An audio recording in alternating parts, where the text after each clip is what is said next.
Hi, this is Dr. David Klein at the Stages of Life Medical Institute in Longwood, Florida. And I'm going to go over a few more lessons learned. Okay, and why is this important?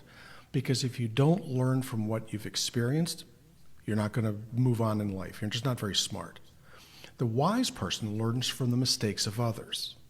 So do you want to be smart, stupid, or wise? The answer is pending, isn't it? Okay, I'd suspect that you want to be wise. Everybody answers that, and then they do exactly the opposite. So what are the lessons learned from this epidemic, pandemic, financial crisis? You know, at the end of the day, fewer people are going to die from COVID than heart disease, breast cancer. Maybe just a few more will die than lightning strikes. So what is the real lesson to be learned here? The real lesson is control your fear. Stonewall Jackson. Ask counsel not to deny fears. It worked for him until he got shot. Okay, he didn't worry too much about that musket ball, which, by the way, came from his own troops. So the first lesson you ought to learn here is the value of health insurance. Now, wouldn't you know it? Okay, you know, the health insurance industry is out there selling these things, and they're not expecting a disaster to occur until it does. Try to get health insurance in the middle of a health crisis. I think you'll be shocked at how difficult and expensive it might become, because all of a sudden the process slows down to a dribble, because it's like trying to buy auto accident after you've had a wreck. It doesn't make a lot of sense. So ask the victims, quote unquote. You know what I think of victimization, right? Ask the people in the hospital what they think about health insurance, because they may be looking at bills that exceed the value of their homes. The hospitals think that they're charities because they don't pay taxes. Watch what happens when you don't pay your bills. You own your house, they own your house. Okay, this is the way life is. If you have nothing, they can't take anything. They're very, very charitable, because then the feds pay them. So the biggest non-charities in town have the biggest buildings, and those are called hospitals. Ask the people, the patients in the intensive care unit, what it's like not having health insurance, because they're the people that are going to end up being financially boxed. Okay, whether they succeed in saving them or not, their family is going to be responsible for a bill that is going to make your eyes pop. So, well, we need a ventilator. Do you have any idea what the fees are going to be attached to that, whether they bought the ventilator or not? It doesn't really matter now, does it? So what's the value of life insurance? Ask the people that didn't make it through this, that have families that now have to survive.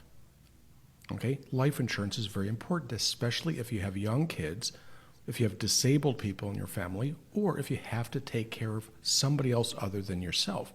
Mortgages, you need to be able to pay those off. It used to be that these mortgages were set up to pay off the house in case you croaked. And guess what people do? But also to bury you. So there were other types of insurance to pay for your burial. Well, a lot of people these days don't take out insurance because they think somebody else will take care of me, and it isn't necessarily so. In medicine, I've had to tell people that they were going to die. I've had to fill out the forms after they do, and I've had to help the surviving people deal with the consequences of paying for these bills. So life insurance is very, very important. That's an easy lesson. Now comes the fun one, and it's called business interruption insurance. All right? How many of these businesses that are crying, I don't know, what am I going to do, actually went to the trouble of getting business interruption insurance, which is actually inexpensive? What does it mean? It means that if your business is shut down due to a tornado hitting your building, a hurricane, flood, whatever it happens to be, something beyond your control, you can rely to some extent on the insurance company to help you pay your bills. Now, is there a lag time between the disaster and getting paid? Absolutely. It may take 2 or 3 years, which is what happened to me after I got my business clobbered by Hurricane Charlie in 2004. The books didn't get cleaned up until 2008, and it took lawyers to get this thing straightened out, as it were. But just the same, it made me whole, even if I had to wait to do it, because you can borrow against it. It does work. So business interruption insurance. Small businesses do need this. Things like disability insurance, the most expensive insurance to get, okay, may not be necessary, but business interruption insurance is. What about vacation insurance? All right, those individuals that went out and bought this or bought that before the feds came out and said, gee, you can't go now, they lost their money.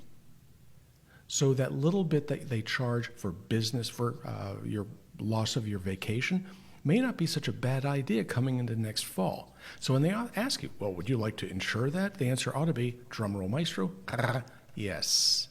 Get the insurance. Now comes your personal finances. Getting a personal line of credit costs almost nothing at most banks.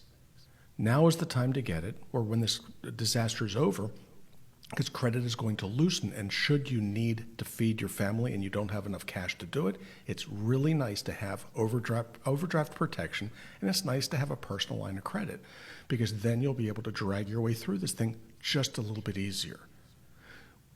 What you need to do, and this is the Dave Ramsey moment to this. If you guys are all into talk radio, Dave Ramsey is out there. I know this fellow. He's a bright guy. He means extremely well. He's a little rigid, okay? If you know him, you didn't realize that that's an understatement in spades. He's very rigid, but he's also very correct. You have to have enough money, that's cash, things that you can fold up and stick in your wallet, enough for a certain period of time to get you past the quote-unquote rainy day. You need a rainy day fund. You need a disaster fund. You need this. You absolutely do. You need to have enough cash to get you by about 6 months in the event that you got sick. Okay, in the event of a disaster, having 6 months worth of cash on hand. That doesn't necessarily mean in a box. It doesn't have to be behind your wall. It doesn't have to be in your mattress. If you have an air bed, you really can't put it in your mattress now, can you? You can leave it in the bank, and that's just fine.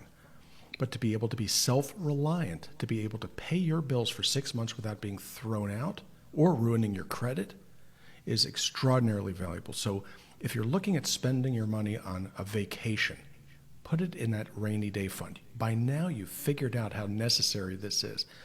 Don't go ahead and buy that bass boat just yet. Put it in your rainy day fund. Have enough money out there to run your life for 6 months. At Stages of Life, we're operating. I haven't laid anybody off, in spite of the fact that our business is off about 30%, because we saved for a rainy day. Why? Because it's a whole lot better to keep your employees rather than having to fire them, hope they come back, and then have to retrain some yahoo right out of high school. It isn't going to work. This is Dr. David Klein at Stages of Life Medical Institute. Have a nice day.